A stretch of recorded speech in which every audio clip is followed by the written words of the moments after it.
जैसे सपोज करिए कि एक फैकल्टी पढ़ाना शुरू की, एक टीम पढ़ाना शुरू की, 2-3 महीने वो टीम पढ़ाई, और जब तक बच्चे उसके साथ ट्यून हुए तब तक टीचर बदल गए।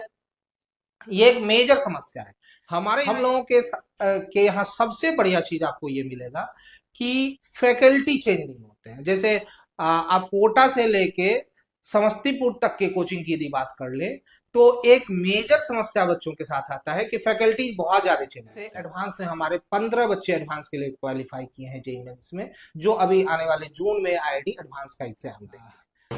अभी हम लोग एजुकेटर्स में इस एकेडमिक सेशन 2025-26 जो है, इसमें हम लोग प्री फाउंडेशन यानी एक स्कूल गोइंग बच्चे के लिए 6 to 10th वाले बच्चे के लिए शाम में क्लास प्रोवाइड करते हैं 4 से 6। दूसरा सेगमेंट हमारा है 10वीं से जो 11वीं बच्चे आ रहे हैं और साथ में आईआईटी और मेडिकल की तैयारी करना चाह रहे हैं, वैसे बच्चे को +2 बोर्ड के साथ साथ हम लोग जेई और नीट की तैयारी पे फोकस करते हैं। हम लोगों का मेन उद्देश्य है छोटे शहर से बच्चे को कम बजट में आईआईटी और मेडिकल कॉलेज तक पहुंचाना, और इसको पिछले 5 साल से हम लोगों ने प्रूव भी किया है। हर एक साल हमारे यहाँ से बच्चे आईआईटी और मेडिकल में जा रहे हैं। जैसे 2024 अभी जो साल बीता है उसी के यदि रिजल्ट की बात करें, तो राहुल आईआईटी बॉम्बे गया, विवेक आईआईटी भुवनेश्वर गया, आईआईटी गुवाहाटी गया, और देवेश आईआईटी भुवनेश्वर गया। मेडिकल की यदि बात करें तो जागृति भागलपुर मेडिकल कॉलेज में, Jawaharlal Nehru medical college and hospital Bhagalpur, Sakshi Nagaon medical college Assam, और पल्लवी एनएमसीएच पटना। ये हमारे 2024 का रिजल्ट है। और अभी जो जेई मेंस का रिजल्ट आया है, अभी कुछ ही दिन पहले जेई मेंस का सेकेंड फेज का जो रिजल्ट आया है, उसमें सिद्धार्थ को 99.37 परसेंटाइल, अंकित को 98.69 परसेंटाइल, आदित्य को 97.64 परसेंटाइल, सक्षम को 97.14 परसेंटाइल, और रोशन को 96.36 परसेंटाइल। ये 96 परसेंटाइल वाले बच्चों का मैं नाम बता रहा हूँ, 96 परसेंटाइल तक। वैसे एडवांस से हमारे 15 बच्चे एडवांस के लिए क्वालिफाई किए हैं जेईई मेंस में, जो अभी आने वाले जून में आईआईटी एडवांस का एग्जाम देंगे। हम लोगों के यहाँ सबसे बढ़िया चीज आपको ये मिलेगा कि फैकल्टी चेंज नहीं होते हैं। जैसे आप कोटा से लेके समस्तीपुर तक के कोचिंग की यदि बात कर ले, तो एक मेजर समस्या बच्चों के साथ आता है कि फैकल्टी बहुत ज्यादा चेंज होते हैं। जैसे सपोज करिए कि एक फैकल्टी पढ़ाना शुरू की, एक टीम पढ़ाना शुरू की, 2-3 महीने वो टीम पढ़ाई, और जब तक बच्चे उसके साथ ट्यून हुए तब तक टीचर बदल गए। ये एक मेजर समस्या है हमारे यहाँ। ये समस्या नहीं है क्योंकि हम लोग खुद शिक्षक हैं। मैं डॉक्टर प्रदीप प्रांजल, सीईओ एजुकेटर्स, मैं बायोलॉजी पढ़ाता हूँ। हमारे डायरेक्टर शैलेंद्र सर जो हैं वो केमिस्ट्री पढ़ाते हैं, प्रवीण झा सर फिजिक्स पढ़ाते हैं। हम तीनों लोग इंस्टीट्यूट को खुद रन कर रहे हैं और हम लोग खुद शिक्षक हैं, इसलिए शिक्षक बदलने की कोई संभावना नहीं होती है। ये एक हम लोगों के साथ सबसे बेहतर चीज है, और यही कारण है कि साल दर साल हम लोग रिजल्ट लगातार दे रहे हैं और बेहतरी की तरफ बच्चे जा रहे हैं। अब कोटा जो है वहां बच्चे जाते हैं तो एक पेरेंट का एक बड़ा अमाउंट भी खर्च होता है। वहां कोई निगरानी करने वाला नहीं है, बच्चे को कोई देखने वाला नहीं है। बच्चा गया नए शहर में, जैसे सपोज करिए समस्तीपुर से बच्चा गया कोटा, बड़ा बड़ा मॉल, बड़ा बड़ा cinema hall, phone, mobile phone, even कि बच्चे नशे की चपेट में आ रहे हैं बड़े शहर में, और उसको देखने वाला कोई नहीं है।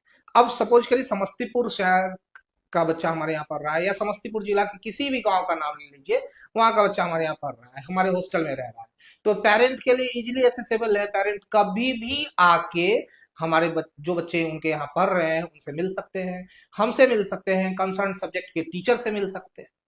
तो ये सारी फैसिलिटीज जो है वो हमको सबसे अलग बनाती है। हाँ, दो और जरूरी चीज जो आईआईटी या मेडिकल के लिए बहुत जरूरी होता है, प्रैक्टिस। तो हम लोग क्लास के साथ साथ पैरेलल में प्रैक्टिस सेशन चलाते हैं। जैसे मान लीजिए कि फिजिक्स, इस वीक हमारी फिजिक्स की पढ़ाई हुई, 6 लेक्चर हुआ। अब उसी में से 7वें दिन हम एक प्रैक्टिस शीट दे दिए, इस 6 दिन जो पढ़ाई हुई उससे रिलेटेड टॉपिक का क्वेश्चन उसमें रहेगा, बच्चे का प्रैक्टिस होगा। फिर हम लोग क्वार्टरली टेस्ट लेते हैं शुरू में। जैसे अभी 10वीं के बच्चे, अभी हमारा 2 बैच फुल हो चुका है। जो एक हमारा 2 ऑफ अप्रैल से स्टार्ट हुआ था, और एक जो हमारा 14 ऑफ अप्रैल से शुरू हुआ था। अभी 3rd बैच में हमारा एडमिशन चल रहा है, जो 6 मई से हमारा 3rd बैच स्टार्ट होगा।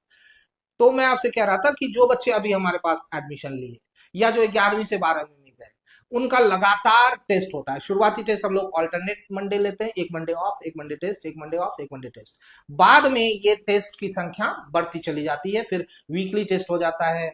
जब हम लोग सिलेबस कंप्लीट कर लेते हैं, जैसे बाकी जगह क्या होता है, सिलेबस खत्म हो गया, बच्चे को छोड़ दिया गया। हमारे यहाँ क्या है कि सिलेबस खत्म होने के बाद बोर्ड पैटर्न और जेई और नीट पैटर्न, इस दोनों पैटर्न का टेस्ट हम लगातार लेते रहेंगे जब तक कि बच्चा नीट का एग्जाम नहीं दे देता है, जब तक कि आईआईटी एडवांस का एग्जाम नहीं दे देता है। तो टेस्ट खूब सारा हम लोग पूरे दिन इंस्टीट्यूट में क्लास के बाद बच्चे के लिए रहते हैं। क्लास के बाद बच्चे लाइब्रेरी में बैठ के पढ़ते हैं। उनको जो भी डाउट्स है, जो कंसर्न सब्जेक्ट के टीचर हैं वो इंस्टीट्यूट के ही प्रीमाइसेस में रहते हैं, उनको वो डाउट बताने के लिए अवेलेबल होते हैं।